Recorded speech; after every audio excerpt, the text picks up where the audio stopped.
Bom dia. Já 18 dias, né? Já na presença do Senhor, recebendo mais sementes de sabedoria, sementes de crescimento que estão nos edificando. Vamos orar então, buscar a bênção de Deus sobre esse tempo. Bondoso Deus, em nome de Jesus, nós te agradecemos a noite de descanso que o Senhor nos deu, agradecemos esse tempo, essa possibilidade de estarmos aqui com tantas pessoas, buscando sabedoria para vivermos este ano de 2021. Nós profetizamos, será o melhor ano da nossa vida, porque o melhor do Senhor sempre está por vir e nós vamos viver o melhor que o Senhor tem para a nossa vida. Abençoa a Camila, fala através dela, fala conosco, o Espírito Santo tem a liberdade de ampliar o que vai ser dito, amplia dentro de cada um conforme a necessidade, conforme o tempo e a necessidade que cada pessoa que está ouvindo está atravessando. Em nome de Jesus. Amém. Esse capítulo 18, ele tem muitos versículos que saltam aos olhos, que nos chamam a atenção, né? Então, eu vou falar de alguns, mas eu tenho certeza que ainda tem muito mais a ser dito, né? Mas hoje eu vou ficar no versículo 9, que está aqui de Provérbios 18, que diz assim: quem relaxa em seu trabalho é irmão do que o destrói. Em outra versão, diz assim: quem é negligente na sua obra já é irmão do desperdiçador. Eu gosto muito quando eu pego um versículo bíblico, eu gosto de ficar analisando palavra por palavra, porque eu acho que quando a gente consegue entender exatamente o conceito do que essa palavra quer nos dizer, né, a palavra mesmo, as coisas ficam muito mais claras para nós, né? Então, desse versículo, eu peguei 3 palavras para a gente ver o significado, que é o primeiro, que é negligente, o segundo é irmão, e o terceiro é desperdiçador. 3 palavras fortes, né? Então, o primeiro, negligente, significa no dicionário mesmo. Negligente significa uma pessoa relaxada, descuidada, desleixada. Então, olha só, quando a gente lê de novo, entender esse conceito. Quem é relaxado, quem é descuidado, quem é desleixado na sua obra, já é irmão. Irmão, a gente tem esse conceito muito claro, né, que é aquele nosso irmão de sangue, mas no dicionário também diz que irmão é a pessoa a quem se liga para um fim comum. Então, por isso que muitas vezes a gente diz, muitas vezes não, né, nós nos referimos uns aos outros como irmãos em Cristo, claro, considerando o sacrifício de Cristo na cruz, que nos tornou irmãos, né, nós somos cordeiros de Cristo, mas aqui também, considerando esse conceito de que a quem se liga para um fim comum. Então, nesse versículo, ele está falando que quando eu faço a obra com desleixo, descuidado, eu me junto, eu me ligo a essa pessoa que é desperdiçador.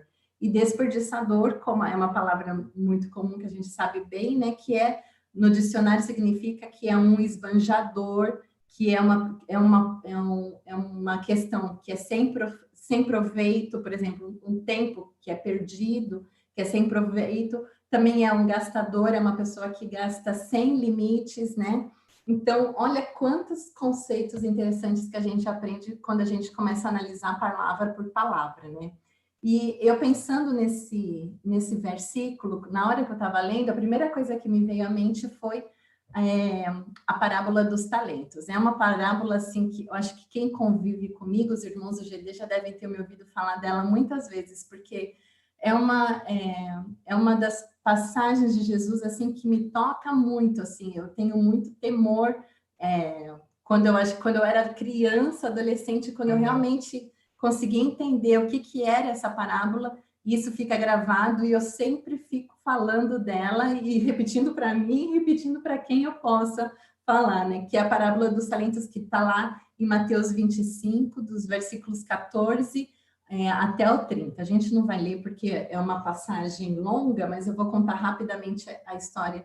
Tenho certeza que a maioria de vocês já conhece, que é aquela história que havia um senhor, que era um dono de... Ele tinha os seus servos, as pessoas que trabalhavam para ele, e ele precisava fazer uma viagem longa, ele ia ficar um tempo fora, distante, né?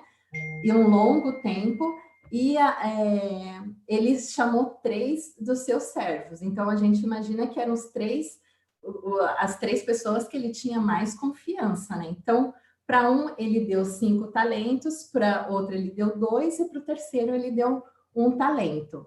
E aí, na passagem, a gente já vê a descrição do que cada um fez.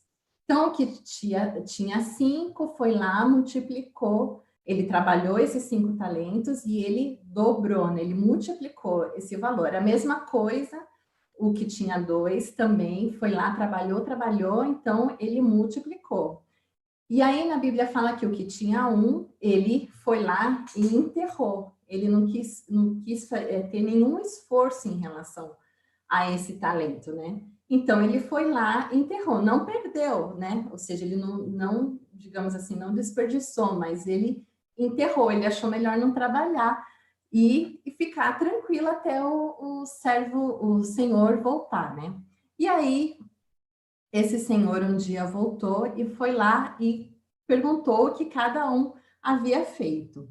Um talento, só para a gente esclarecer, um talento, na verdade, 5 talentos, desculpa, eu até anotei aqui, fiz algumas anotações, que 5 talentos equivale a 6.000 denários, que era a moeda de lá. 6.000 denários era o salário de 6.000 dias de trabalho, ou seja, esses 5 talentos não era pouca coisa, era o salário de 6.000 dias trabalhados, que equivalia a um salário de quase 100 anos. Esses 5 talentos equivalia a um salário de 100 anos de trabalho. Imagine, então, o tanto de dinheiro que não era esses 5 talentos, né? Era talvez um dinheiro que essa pessoa, esse servo não ia ganhar, não teria como, né? Porque seria equivalente a 100 anos de trabalho. Então, isso só para a gente ter uma noção do valor, da preciosidade que esse servo que recebeu esses 5 talentos, ele tinha nas mãos. E ele considerou essa honra, esse valor, né? Até uns capítulos atrás, a gente leu lá em Provérbios 13, que falava sobre considere, honre ao Senhor, né? Com o seu primeiro, com o seu melhor. Então, ele fez isso, né? Ele considerou, ele honrou o seu Senhor, ele reconheceu o grande privilégio que ele tinha na mão de ter esses 5 talentos. E aí ele foi e trabalhou e multiplicou. E aí o senhor, o dia chegou, foi tomar contas, né? Foi saber o que cada um havia feito. E aí ele ficou muito feliz com o servo, tanto com o resultado do servo de 5 talentos como de 2 talentos. E aí ele falou, muito bem, servo bom e fiel, você foi fiel no pouco, ou seja, era muito dinheiro, mas aquele senhor achou que ele foi fiel no pouco. Ainda falou, você foi fiel no pouco, sobre o muito te colocarei, entra no gozo do teu Senhor, ou seja, desfruta da alegria comigo. Agora, você me ajudou a multiplicar esse talento, então agora vamos festejar. Fique alegre comigo, porque pelo resultado do seu trabalho. A mesma coisa ele falou para o que de 2 talentos, e o de 1, ele ficou muito chateado. Até lá eu vou abrir para ler, lá em Mateus 25, está lá no versículo, bem no finalzinho, que ele fala, ele respondeu para esse de 1 talento que não fez nada.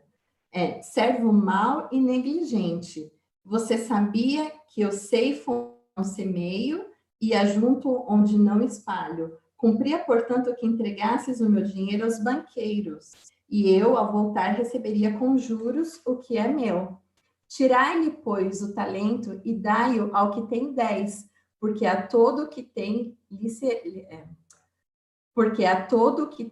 se lhe dará, e terá em abundância, mas ao que não tem, até o que tem lhe será tirado. e o servo inútil lançai-o para fora, nas trevas. Ali haverá choro e ranger de dentes. Toda vez que eu leio essa passagem, eu fico assim, pensando mesmo nisso, né? Esse senhor, ele não só ficou muito bravo, porque esse servo de um talento, ele desconsiderou, ele não fez nada com esse talento que ele recebeu. O Senhor até responde, mas você poderia simplesmente ter colocado no banco, teria rendido alguma coisa, teria dado alguma coisa, você poderia pelo menos ter se esforçado, já que você não queria trabalhar tanto esse meu dinheiro, você poderia pelo menos ter colocado no banco para render um pouco de poupança. Então, ele tira esse talento, dá para o que estava com 10 agora, e ainda manda tirar fora, lançar-o da minha presença, tira ele da minha presença. Eu não quero mais ver essa pessoa. Então, eu sempre fico com um tremor, né, quando eu leio essa passagem, porque eu, de fato, eu não quero ser esse servo de um talento. E eu não falo, essa parábola não me vem à mente para que a gente tenha medo do Senhor, né? E fala assim, então é melhor eu nem pegar o talento, porque é melhor eu ficar aqui na minha, não receber nenhum talento, porque vai que o Senhor me tira da sua presença. Não é isso, não. A intenção não é essa, é que a gente tenha tremor de não ser esse servo, que é o que fala aqui Salomão, essa pessoa negligente, que fala aqui, eu não quero ser quem é negligente na sua obra, já é irmão do desperdiçador. Eu não quero ser negligente. Para cada um de nós, Deus deu um talento. Esse talento agora trazendo aqui na nossa realidade, talento como dom, como qualidade, como obra do Senhor. Eu não quero ser negligente, eu não quero fazer com negligência, com desleixo, não quero fazer aquilo que o Senhor colocou na minha mão de maneira relaxada, de qualquer jeito. Eu não quero ser essa pessoa.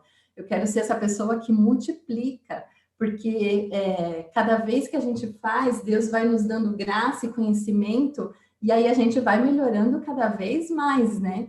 E a obra do Senhor vai crescendo, e o dom que Ele colocou na minha mão, o talento que Ele colocou na minha mão vai se aprimorando, eu vou conseguindo fazer melhor.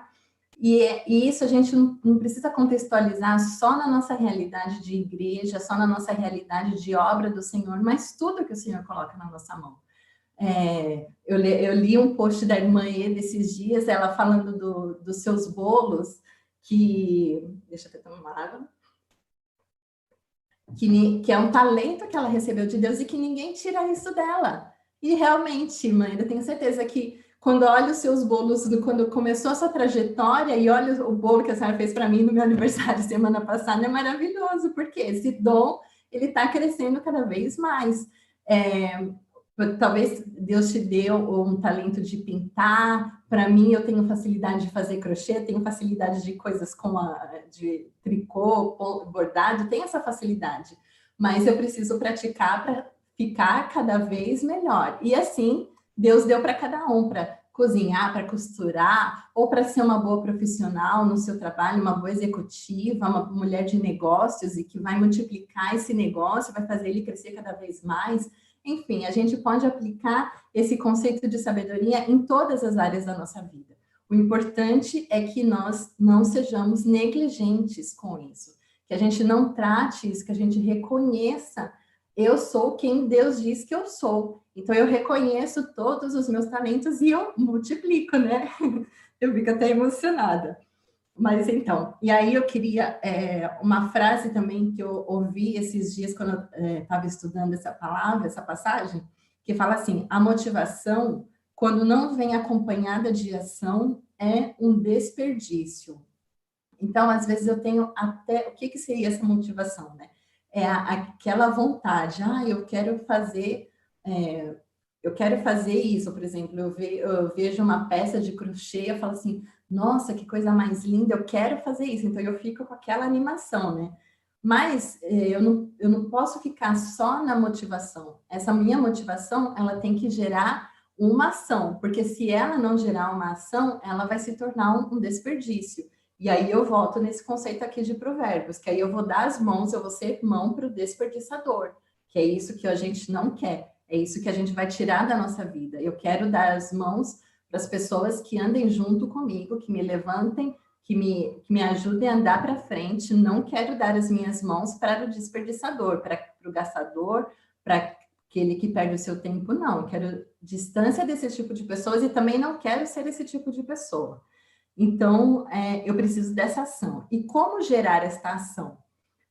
Eu aqui listei 4 pontos de como que a gente faz para gerar essa ação, faz com que essa motivação se torne uma ação, né?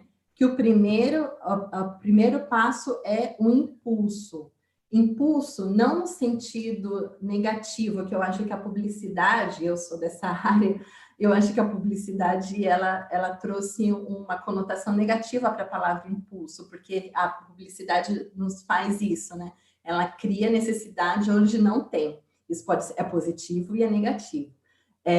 Mas eu quero pensar no impulso como um movimento produzido, como uma impulsão mesmo. Então, quando eu tenho aquela motivação, a primeira coisa que eu tenho que fazer é ter aquele movimento, é produzir um movimento. Então, por exemplo, eu quero ser uma pregadora da palavra igual a Eli, quero falar bem como igual a Eli, por exemplo. Então, qual é o meu impulso? Eu vou acordar mais cedo, eu vou me dedicar nas minhas devocionais, eu vou comprar uma Bíblia de estudo comentada, eu vou comprar livros, eu vou ver vídeos, mais vídeos de outros pastores que me inspiram, e então eu começo a ter esse impulso. Esse impulso, ele está ligado com o segundo passo que eu listei aqui também, que é a decisão. O impulso junto com decisão, a decisão é aquela determinação. Eu determino na minha vida que eu vou fazer uma coisa e eu vou lá e faço. Então, primeiro é um impulso, depois a determinação, que é a decisão de fazer, e o terceiro, que é uma coisa que eu aprendi, que eu queria passar para vocês, que é tratar o assunto sem tabu, ou seja, tratar aquilo que o Senhor colocou nas suas mãos, aquilo que você precisa fazer sem tabu, falar sem medo do que as pessoas vão pensar a seu respeito. Então, nesse ponto de tratar o assunto sem tabu, eu poderia listar 2 coisas também, né? Mais 2 subitens aí, que o primeiro seria a oração em detalhes. Se você quer saber como fazer essa oração de detalhes, volta os vídeos. No sábado, a Eli falou bastante sobre isso, né? Que é quando a gente começa a refletir sobre 3 pontos. Será que isso vai glorificar a Deus? Isso vai trazer crescimento para minha família? Isso vai trazer crescimento para o meu próximo? Se você quer saber bem direitinho, só assistir o vídeo do sábado que ele detalhou muito bem. E é colocar isso diante do Senhor, essa oração em detalhes, com todas essas reflexões. E o segundo é conversar com a sua família, conversar com aquelas pessoas que estão próximas. Por exemplo, eu converso muito com meu marido quando eu quero fazer qualquer coisa, até começar uma peça de crochê, por exemplo, ou fazer um trabalho de revisão de texto. Eu sempre converso muito com ele, porque eu sei que ele é uma pessoa ponderada, que vai me situar, vai falar assim, não, você precisa fazer isso, não, acho que isso não tá legal. Mas se você cobrar assim, você não vai ganhar muito. Então, ele sempre me dá esse norte. Então, achar, no meu caso é o meu marido, mas você achar uma pessoa da sua família mesmo, uma pessoa bem próxima a você, onde você possa falar tudo que está na sua mente sem tabu, sem ter medo, e falar mesmo em detalhes. Então, primeiro com Deus, depois com a sua família. E o 4º ponto seria você estabelecer um método. O método, que é uma rotina, é um hábito. Tem um livro que fala o poder do hábito, né? Que até um dos pontos lá que ele fala que é quando você faz a mesma coisa repetidamente por 21 dias, né? Aquilo se torna um hábito, né? Aquilo se torna um hábito na sua vida. Isso pode ser positivo ou negativo. Então, mas vamos pensar só no positivo. Então, é você ter um método, você estabelecer uma rotina, você criar um hábito. Por exemplo, a gente está estudando aqui o livro de Provérbios por 31 dias. Eu tenho certeza que isso vai se tornar um hábito na sua vida depois que a gente terminar essa série, ou vocês vão pedir para ele fazer de mais algum livro, da gente fazer de mais algum livro, ou você já vai ter a sua rotina estabelecida de devocional, né? Porque a gente já se acostumou a todos os dias, às 9 horas da manhã, parar para estudar um pouco da palavra de Deus. Então, isso vai se tornar, ou já se tornou, espero que sim, um hábito na nossa vida recorrente. E a mesma coisa com aquilo, com o talento que está nas suas mãos. Então, primeiro, como gerar essa ação? Recapitulando rapidamente. Primeiro, você ter um impulso, um movimento, depois você tomar uma decisão, você determinar que você quer fazer aquilo, você tratar o assunto sem tabu com Deus e com a sua família, e depois o quarto, você estabelecer um método, uma rotina, fazer daquilo um hábito. Eu tenho certeza, isso, claro, tem muitas outras coisas que a gente pode fazer, mas isso é o que eu posso contribuir hoje, que tem coisas, coisas que eu estou procurando fazer, né? Quando a gente está estudando o que a gente precisa passar na devocional, Deus primeiro fala muito com a gente, né? Deus fala primeiro comigo, para depois eu poder expressar tudo isso que eu estou expressando para vocês hoje, né? Então, o versículo-chave é: quem é negligente na sua obra já é irmão do desperdiçador. E como não ser essa pessoa fazendo essas coisas? E aí, eu pensando, refletindo, eu pensei que eu cheguei à conclusão de que essa é a nossa parte, né? É isso que a gente pode fazer, isso é o que está nas minhas mãos para eu poder fazer. Mas a palavra de Deus, ela é tão perfeita, tão maravilhosa, que já no versículo 10, ele nos dá um escape, ele nos dá assim, o que eu posso fazer para não ser esse negligente, para eu não ser esse desperdiçador, que está aqui no versículo 10, que fala assim: torre forte é o nome do Senhor, a qual o justo se acolhe e está seguro. Olha que coisa mais linda, que coisa mais preciosa, né, que nós temos aqui na palavra de Deus. Deus me mostra no versículo 9 o que está nas minhas mãos para fazer com o talento que ele me deu, com a obra dele, né? Mas no capítulo 10, no versículo 10, ele me mostra a parte dele. E aí ele fala aqui, até numa outra versão, fala, né? O nome do Senhor é uma torre forte. O nome do Senhor. Os justos correm para ela e estão seguras. Torre forte, a gente vê que, contextualizando muito nos cenários de guerra, né? Que até na época de Salomão, de Davi, do povo de Israel mesmo, do Antigo Testamento, esse cenário de guerra era uma coisa muito frequente, né? Então, Salomão falar, exemplificar com uma torre forte, a gente imaginando mesmo como aqueles filmes medievais que a gente assiste, né? Com aqueles castelos, e sempre tem uma torre maior, que é onde o rei ou a princesa, né? Eles sempre ficam ali, que ali eles estão protegidos, que ali é o último lugar onde os inimigos vão conseguir chegar para atacar. Para chegar até lá, eles têm que passar por um exército enorme, né? Então, ali é a torre forte. E é isso que a palavra de Deus está falando, que o Senhor é essa torre forte. Ele é essa torre forte para nós. É esse lugar onde eu posso me refugiar e é onde eu posso me sentir segura, né? Até eu queria abrir para vocês, lá em Salmos, capítulo 18, versículo 2,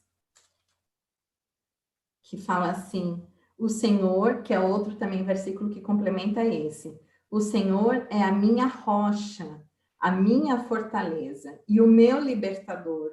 O meu Deus é o meu rochedo, em quem me refugio. Ele é o meu escudo e o poder que me salva, a minha torre alta. Olha que lindo. Aqui a gente vê não só vários conceitos de Deus, né, do que ele é para nós. Esse é um salmo de Davi, o pai de Salomão, que a gente está estudando.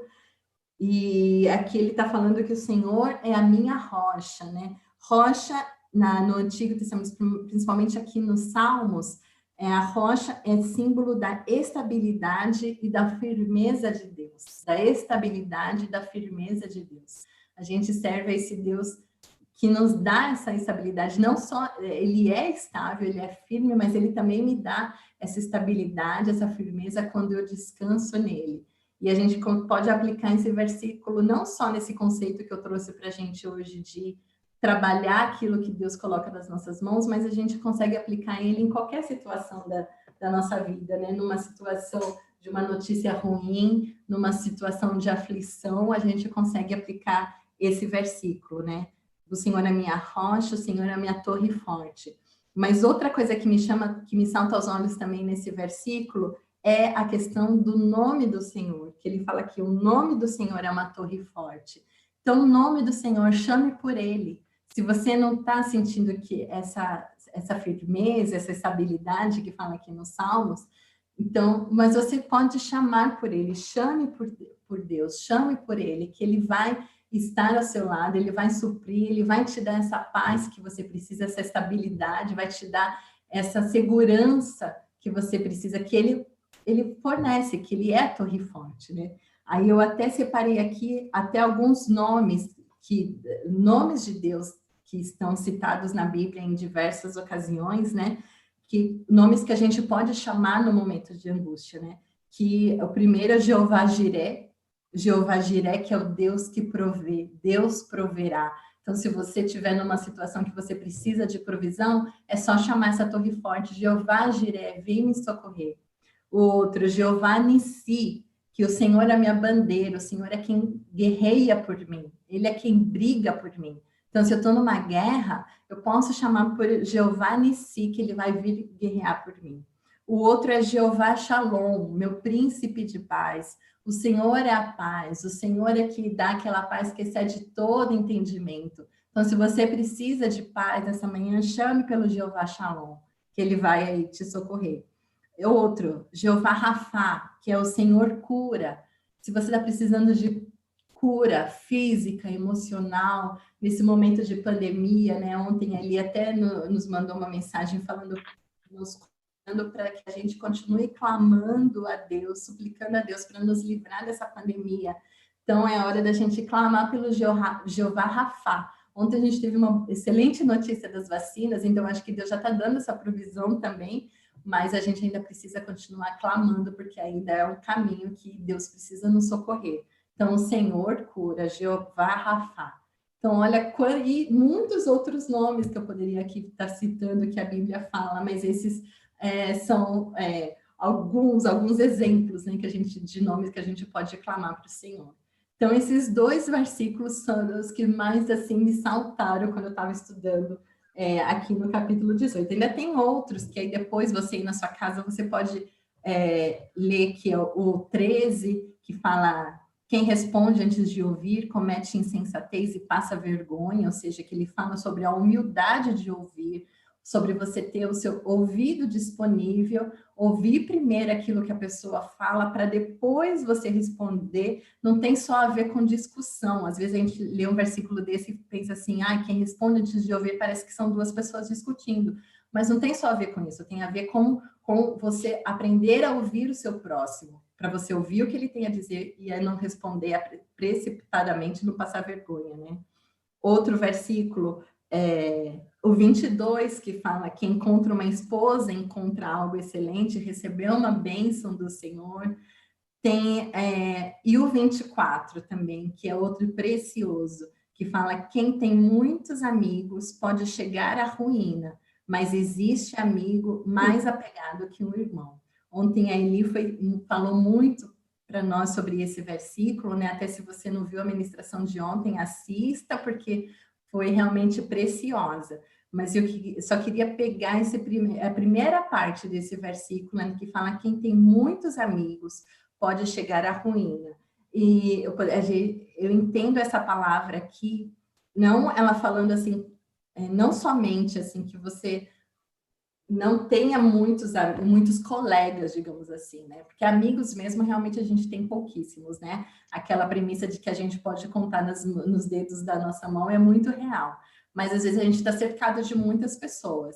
E aqui ele fala que tem muitos amigos, pode chegar à ruína. Mas eu entendo que esse versículo está falando sobre aquela pessoa que quer agradar todo mundo, aquele tipo de pessoa que quer agradar todo mundo. Então, você quer agradar todo mundo, então é óbvio que você vai sempre viver rodeado de muitas pessoas, porque você quer agradar todo mundo. Você não é aquele amigo verdadeiro que ele falou, aquele que afia, né, o outro. Então, você só fala aquilo que o outro quer ouvir e você não sabe falar não. Então, é esse tipo de pessoas que está sempre rodeada de muita gente, mas não está rodeada de gente verdadeira, amigos verdadeiros, esse tipo de pessoa que pode chegar à ruína. Eu ao longo dos meus mais de 40 anos, isso é uma coisa que eu tenho aprendido, porque eu já fui muito dessas pessoas que queria agradar todo mundo. Não que essa palavra está falando que a gente não tem que ser amável, que a gente não tem que ser simpático, sociável, não é isso que eu entendo aqui. Mas essa questão de você saber falar não, é você saber não apenas agradar, você ser sincero e falar a verdade, né? Para que você não chegue à ruína. Mas, enfim, esse assunto já foi muito bem tratado ontem pela Eli, e eu até te recomendo novamente assistir a ministração de ontem. Então, olha só quantas verdades, quantas preciosidades que esse capítulo 18 ele nos trouxe para esse dia, né? E a minha oração é que, assim como Deus falou muito comigo nesses 2 versículos, o 9 e o 10, que ele também fale com você nessa manhã, que ele complete, que o Espírito Santo complete aquilo que faltou de eu dizer, que ele complete no seu coração. E se você descobrir mais alguma verdade, compartilha conosco, tanto aqui no YouTube, como também lá no nosso grupo de WhatsApp. Continue compartilhando para que Deus continue falando conosco também, né? Tá bom? Amém, muito obrigada. Eu agradeço pela atenção de vocês, por vocês terem me ouvido, né? E participado conosco. Eu gostaria de colocar relevo sobre o que você falou sobre talentos, não é? Talentos, muitas vezes você fez essa frase, que muitas vezes a gente deseja nem pôr a mão porque não sabe se vai dar conta, não é? Mas você mostrou bem que esse talento já foi dado. Esse talento já está nas nossas mãos. Gente, é olhar para frente, é nadar para frente, não tem como voltar para trás. Quando você nasceu, Deus colocou dons e habilidades nas suas mãos. E quando você recebeu Jesus como seu Salvador e assumiu como Senhor da sua vida, Jesus sendo Senhor da sua vida, você recebeu dons espirituais que vem otimizar em cima já das habilidades, dos talentos que ele já te deu. Então, todos nós temos talentos. Quantos você tem? 5? Você tem 4? Você tem 3? Você tem 1? Quantos talentos você localizou na sua vida? Porque Deus deu vários talentos para todos. Ele deu vários. E olha, o alerta veio de novo reavivar dentro de nós. O Senhor vai voltar a fazer avaliação desses talentos. E é bom que a gente dê conta de tudo. Então, não fica com medo, não. Será que eu dou para isso? Será que eu não dou? Olha, levanta, conversa com o Espírito Santo e vai em frente. Porque Deus te deu, ele se responsabiliza de te dar sabedoria, de abrir oportunidades e de colocar resultados que ele deseja. Você só é mensageiro, só canal. Vamos embora. Não fica aí pensando muito, não. Quero lembrar também que nós estamos nesse mês de planejamento para o ano de 2021 e nós precisamos, então, agregar o nosso talento nesse planejamento. Durante este mês todo, o Senhor está falando conosco sobre planejar o nosso ano com sabedoria, buscando em primeiro lugar sabedoria, temor do Senhor, aprovação do Senhor, direção do Senhor. É o primeiro ponto que nós aprendemos até agora. E o segundo, ele acrescenta hoje, preste atenção, agregar talentos aos nossos projetos, não ser negligentes. Então, vamos identificar.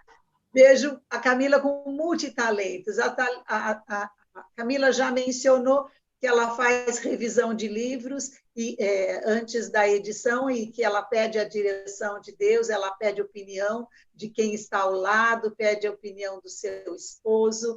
Ela faz trabalhos na Eternize, trabalhos manuais de crochê lindíssimos, me presenteou, ela é generosa, ela me presenteou com não, né, Camila? Você já me deu vários presentes feitos pelas suas mãos, não é? E eu vejo assim a Camila falando agora, trazendo a mensagem de Deus para nós, de uma forma que edificou tanto a nossa vida. Quero assim deixar esse elogio para você, querida, viu? Se sinta muito talentosa e dando conta dos talentos que Deus te deu. E o que Deus está falando com você que está aí? Quantos talentos Deus nos deu? Nós estamos dando conta de todos? Vamos pensar nisso. Vamos planejar. Vamos agradecer a Deus? Bondoso Deus, te agradecemos esse tempo contigo, agradecemos, Espírito Santo, a sabedoria que você derramou sobre nós. Agradecemos, Jesus, por ser o nosso grande e melhor amigo. Nós desejamos ser amigos também no seu modelo. Oramos em nome de Jesus.